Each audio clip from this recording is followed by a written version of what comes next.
In the summer of 2021, Megan Newborough went missing. She was only days away from her 24th birthday. Meg left her family home on a Friday night to meet with someone she trusted, someone who had confided in her and in sharing their vulnerabilities, had trusted her in return. She had played the role of confidant, comforting and supporting, but in doing so, she found herself trusting the wrong person. The market town of Nuneaton, east of Birmingham, is the largest in Warwickshire, England. The area developed from its medieval roots into an industrial town centered around coal mining. Today, the community remains friendly and welcoming. On Friday, August 6, 2021, 23-year-old Megan Newborough left her family home in Nuneaton at around 7:30 p.m. She told her mother, Elaine, that she had plans to meet someone to go for a walk. She hadn't planned out the outfit that she would wear that night, nor had she put on any makeup. Her mother assumed that she was going somewhere with someone with whom she felt comfortable. Leaving for a few hours most evenings was not at all unusual. Megan's father, Anthony, recalled expecting her to return home in just a couple of hours. But by 9:30 that night, Megan had not returned. Throughout the night, Elaine and Anthony continued to send messages through different platforms to their daughter. They knew that something was not right. By noon the next day, they reported Megan missing. And she said she was leaving at 7:30 that evening. I remember leaving the kitchen and having the conversation. I said, be safe, you know. She said, I'll see you soon. So, yeah.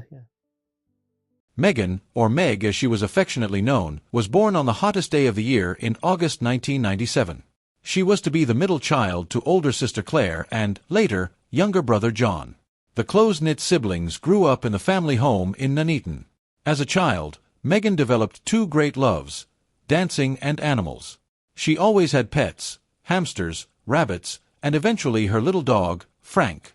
Her closest friends were the same school pals she had grown up with, beginning in preschool. As an adult, Meg was successful at her work. She had a role in human resources at a brick manufacturing firm called IOC Bricks. Colleagues reported that Meg was widely known around the company as a helpful and kind person. Claire told police that Meg had left on that Friday night to meet with a romantic interest, 30-year-old Ross Mallum. The two had met at their work, where they were in different departments, Meg in HR, while Ross worked as a brickmaker. Her sister Claire recalled that Meg had only nice things to say about Ross. He would send her messages most mornings saying, "Good morning, beautiful." Claire admitted that she knew little about Ross Mallum beyond these tidbits that her sister had shared. The two had not been dating for very long, though they had known each other for a couple of years. On one point, the family was certain. When Meg left the house that Friday night, she was in a happy mood. Warwickshire police were able to trace Megan's car, a white Citroën C3, using automatic number plate recognition. They found that a camera 30 meters away from her home had captured the vehicle at 9:50 p.m. the night before. Initially, the family was relieved that there was a sign of Megan out driving later in the night. Perhaps this was a sign that all was well. Except, they still had no response from her, and every call went unanswered. Seeking to retrace her steps, police went out to the home of Ross Mallum. The 30-year-old lived in Kville, a roughly 40-minute drive north from the Newborough family residence in Nannon. They spoke first with his parents. Ross was not in. He was in the neighboring town of Newborough at a pub having a few drinks. "Hi, is that Ross?" "Hi, it is Ross, yeah." "Hi Ross, my name's M. I'm a police officer with the Warwickshire Police." "Hello. We've just come to your mom and dad's house. We're just looking for Megan.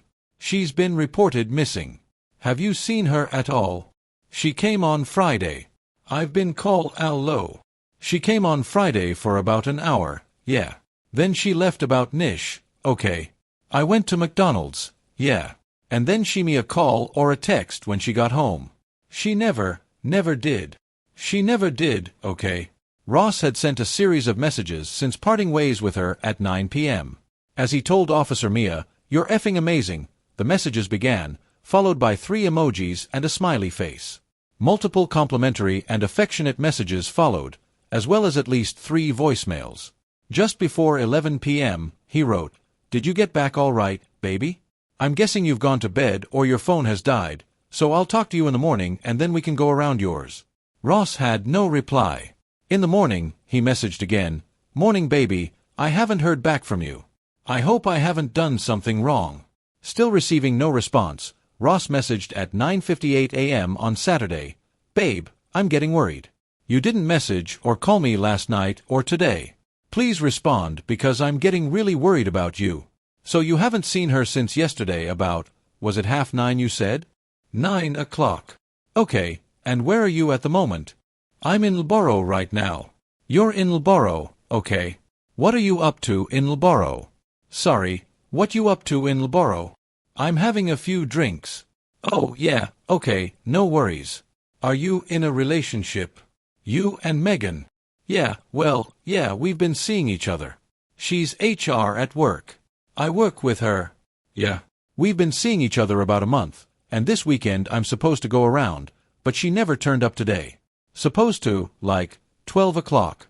Right, and did she say anything about where she might be going or where she might be? She said she's going to go to like a vanilla milkshake. Yeah, that's it. Really creepy, about 15 WhatsApp messages. She said she was going to call me when she got home or text me or something, but she never did. I sent of like, WhatsApp like yeah. Okay, yeah, you're obviously worried about her. Yeah, she's HR at work with her. She's a really nice person. I'm really worried. What vehicle do you drive, Ross? I don't drive. You don't drive. No, I don't have to drive. Oh, bless you. Okay, okie dokie. I appreciate I've probably ruined your night out now by war. No, I wasn't really on a top night, was really war. Yeah, okay, not. It's not really, I don't know what to do. No, they're really worried about her as well. While Ross was out, Warshire police took a look around the house in Kville. What they found immediately alarmed them. In the living room, there were signs of disorder. Items had been knocked around. There was a wet stain recently cleaned on the floor. Ross had told his parents that he had spilled some coffee, but police were not so sure. In the hallway leading to the door, smears of a dark liquid were visible on the skirting boards. Police suspected it was blood. Could Megan have been attacked in the living room and dragged through the house and out the door? Signs certainly indicated that something far more nefarious than a coffee spill had taken place following the discovery of a suspected crime scene inside the house. The Warwickshire police moved quickly. If Megan was still alive, they needed to locate her as soon as possible. Ross Mallum was tracked down and promptly placed under arrest under suspicion of kidnapping. At this moment in time, we have reason to suspect your involvement in the disappearance of Megan New. And as a result, I'm arresting you on suspicion of kidnap. You do not have to say anything. However, it may harm your defense if you do not mention when questioned something which you may later rely on in court. Anything you do say may be given in evidence. I'm just going to put some handcuffs on you, all right? Get some socks on if you can. I'll put these on first, all downstairs, yeah? That's fine, no worries. While Ross was placed in handcuffs, he was asked about Megan. His whispered reply came as a sharp revelation. In relation to Megan, can you tell us where she is? Police station, he muttered. Down at the police station? Can you tell us here? Just quietly. Woodhouse Eaves, he responded. What is that? What is it, though? What kind of location is it? It's on Charlie Road. Charlie Road? Whereabouts? A lady, in the lady. Okay. Is she alive? No. Okay. Right. You want to come with us? Police Constable Thomas Wright, a dog handler with Warwickshire Police, was tasked with searching Charlie Road in Colville, a country lane lined with an old stone wall overgrown with greenery. It was well past midnight when he arrived, joined by officers from the Leicestershire Police as well as a helicopter scanning the area by spotlight. About 100 yards from the police cruiser, they saw a small piece of grass that looked like it had been trampled on between the road and the 4-foot stone wall. Thomas looked over and saw thick vegetation on the other side. There was some bracken and brambles that had been disturbed. When he shined his flashlight into it, he spotted what looked like black trousers hidden in the leaves. Stay down, an officer advised. They had found Megan, where Ross had stated she would be, off a levee in an area where a car could pull over on Charlie Road. It was not far from the village of Woodhouse Eaves near Loughborough. She was partially clothed, and it appeared that her throat had been cut. Down. Looks like she has 2 wounds. The post-mortem on Megan showed that she had sustained 14 wounds on her neck. Her cause of death, however, had been strangulation. The cuts to her neck were post-mortem. Meghan had been 4 days away from her 24th birthday. Police found Meghan's car at about 2 a.m. on Sunday. There was blood matching hers on the passenger side of the vehicle as well as on the exterior. Near the car, there was a glove. Testing found that both her and Ross's DNA were on it. It was determined that Ross, who did not have a driver's license, had nonetheless used Meghan's Citroën to carry her body out to the country lane and to dispose of evidence. Meghan's cell phone was also located in the thick undergrowth off of Hermitage Road near the village of Whitwick, which is about a mile from Ross's home in Colville. The location was on the way to where Meghan was found. In the month before her death, Meghan exchanged over 3,500 messages with Ross Mallum. In these messages, Ross had expressed many of his insecurities, including his struggles with impotence. He had attributed his condition to the medication prescribed to him for ADHD. Nonetheless, as the young couple bonded, the nature of their text exchanges took on a sexual tone. And as time went on, the language used by Ross turned progressively more aggressive. The two had met with the intention to be intimate at least once in the weeks before Meghan's death. They had taken a walk together. Messages exchanged following this date suggested that things hadn't gone as Ross had planned, and nothing physical had taken place. The next time they planned to meet was at the house in Colville. GPS data from Meghan's phone also helped to piece together a timeline. Investigators knew that the device arrived at its location at 9:04 p.m. Ross had failed to turn off the phone before throwing it from the car into a hedge by a public footpath. From Charlie Road, Ross made another stop and another mistake in his effort to cover up the murder. He was caught on CCTV at 9:51 on the grounds of the Loughborough College Fitness Center, pulling over and disposing of items. Camera footage captured him methodically disposing of various items of his along with some of Meghan's clothing into a pair of bins. He also changed his clothes, placing the ones he had been wearing into a bin along with the towel and linen he had used to clean up the blood and presumably to carry Meghan into the car. From the bins, investigators also pulled out Meghan's glasses. They were later described as angrily bent back as though crushed in someone's fist. Ross dumped the car and ordered a taxi to get home, arriving at about 10:45. Perhaps the most chilling detail of the attempt to cover up the murder was discovered when investigators aligned Ross's cell phone activity over the same period of time. When they did so, they discovered twisted attempts to cover his tracks with adoring messages sent to Meghan even as he set out to leave her on the side of the road. Investigators believed that within 40 minutes of her arrival at the house, which would have been just past 8 p.m., he strangled her. Finding a knife in the kitchen, he cut her throat, evidently to ensure that she had passed away. Though he did so numerous times and aggressively, he left his first message on Meghan's phone shortly after leaving the house with her in the car. Minutes after taking Meghan's body and lifting it over the 4-foot ancient wall into a mass of bracken tangled with overgrown brambles, Ross messaged, "You are effing amazing," followed by, "Did you get home okay, baby?" Back home, just after 11 p.m., Google searches on his device revealed a query for how to tell a girl you love her. 9 minutes later, the following voicemail was left for Meghan. 27 p.m. On Friday, the 6th of August, Bab, it's Ross. I'm just worried about you. You haven't rung back. Yeah, I'm just worried, that's all. I had a fun time earlier. Yeah, anyway, I'll see you tomorrow. Love you. Oh, I didn't say that. Ross's Google searches after leaving the voicemail provided the first glimpse into his mindset in the hours after the murder. He began searching for serial killers. Multiple queries were performed relating to Levi Belfield, a notorious English killer, rapist, and burglar known as one of the most dangerous the country has ever seen. Following these searches, Ross appeared to have drifted off to sleep. His activity picked back up at 6:30 the next morning when he again proceeded to look up information on killers, as well as pornography. Then he messaged Meghan's phone, "Morning, baby." Ross McCallum, in the custody of police, admitted to committing manslaughter, having confessed promptly to taking Meghan's life. He denied, however, that the act met the conditions for a more severe murder charge. The Crown disagreed and pushed him to trial. In October 2022, the case was heard at the Leicester Crown Court. Crown prosecutor John K.C. theorized that Ross attacked Meghan in a blind rage after he found himself unable to perform physically. He had been humiliated. Kim pointed to the previous encounter that the couple had shared out on a walk. Messages indicated that they planned to become intimate, but Ross had been unable. Meghan had been supportive and understanding. Following this incident, Ross placed an order online for tadalafil pills meant to treat erectile dysfunction. Excitedly, he then invited Meg over to his house, where his parents would be away for the evening. When his attempts that night also failed, he erupted in a blind rage, KC argued. He strangled and then cut Megan.